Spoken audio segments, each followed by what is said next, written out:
오늘은 2022년 1월 두 번째 주일을 맞습니다. 오늘의 묵상은 다니엘서 9번째 시간이죠. 3장 1절에서부터 7절까지 왕이 세운 금신상에 대한 이야기입니다. 느부갓네살 왕이 언제 신상을 만들었는지 신상을 만든 때에 대한 언급은 없습니다. 다만 느부갓네살 왕의 꿈과 관련이 있다면 그때부터 오래지 않은 시기일 것이라는 생각을 갖죠. 먼저 1절은 느부갓네살 왕이 금으로 신상을 만듭니다. 왕은 금으로 신상을 만들어 번쩍번쩍 빛나는 거대한 황금 신상이 되게 했습니다.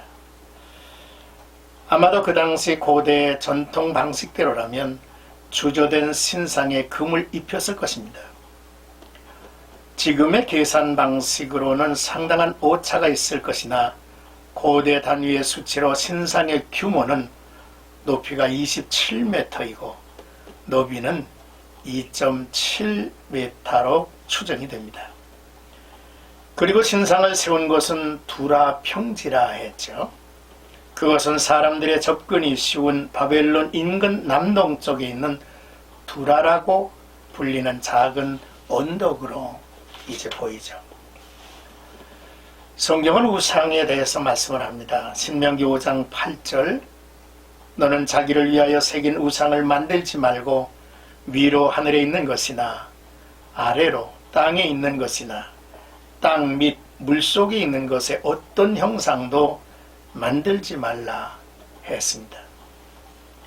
신명기 27장 15절에는 장색의 손으로 조각하였거나 부어 만든 우상은 여호와께 가증하니 그것을 만들어 은밀히 세우는 자는 저주를 받을 것이라 할 것이요 했습니다.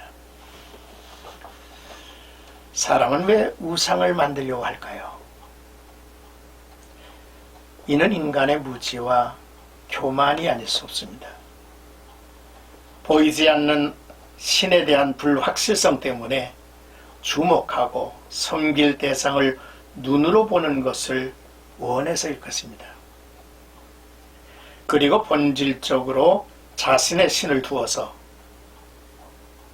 자신이 신을 제한하고 이용하기 위함이라는 의미죠.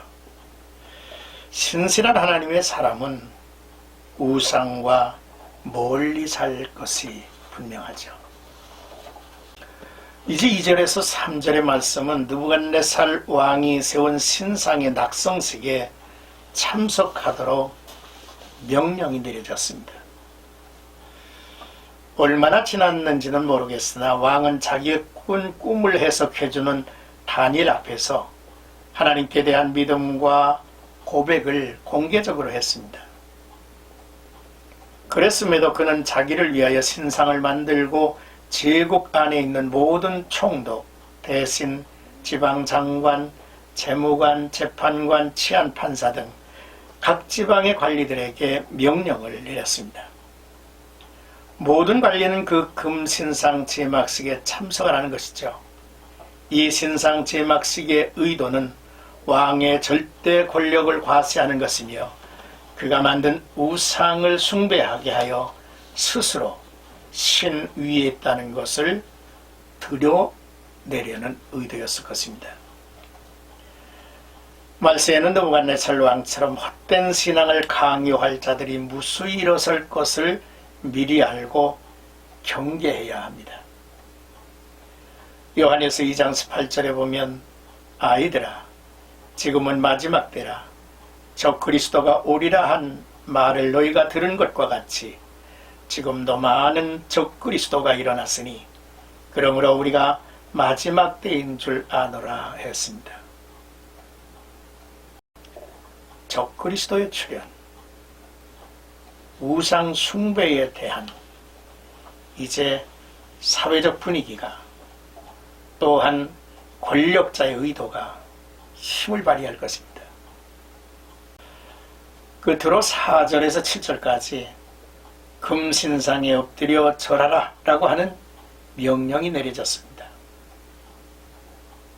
그때 왕의 전령이 백성들과 나라들과 언어가 다른 뭇 백성들에게 왕의 명령을 전했죠. 각 언어로 말하는 자들은 왕이 타민족을 정복해서 자기 제국의 속국으로 만든 나라의 사람들을 의미하는 것입니다. 그래서 통역을 통해 명령이 하달되었을 것입니다.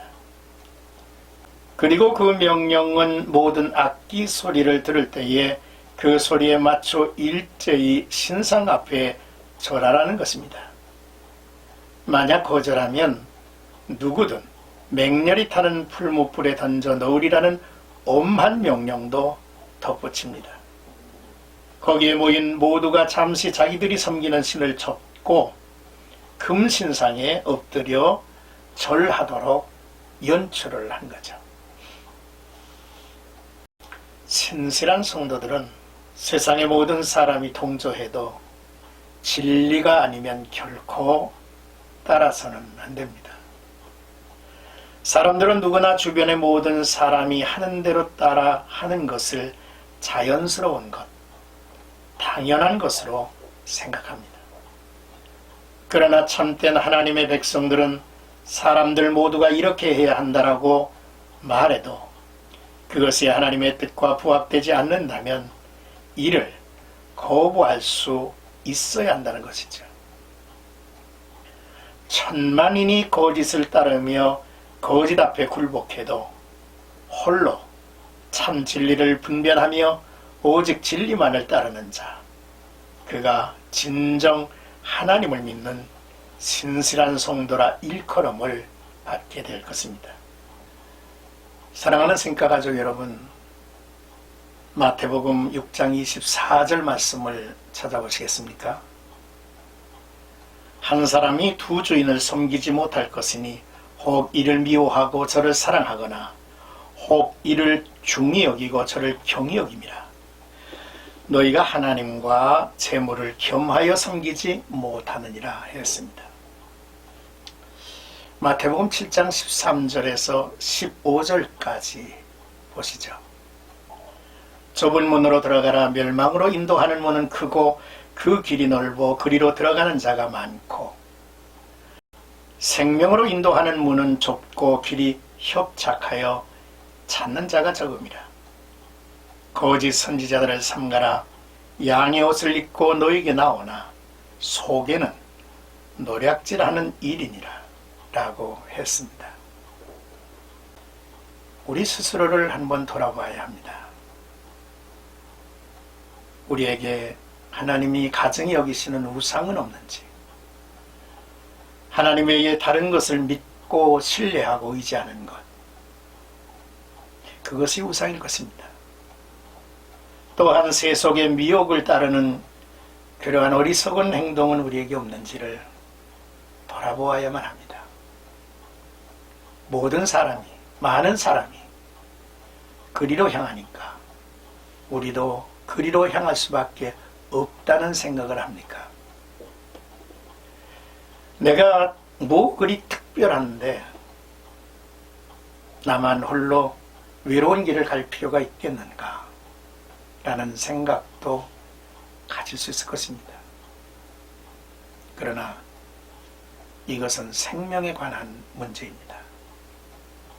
살아계신 주님, 어제나 오늘이나 동일하신 주님, 우리에게 산 소망이시고 또 우리의 모든 결국이신 하나님을 바라보면서 오늘도 나와 여러분들의 걸음걸음이 견고해지기를 주님의 이름으로 축복합니다.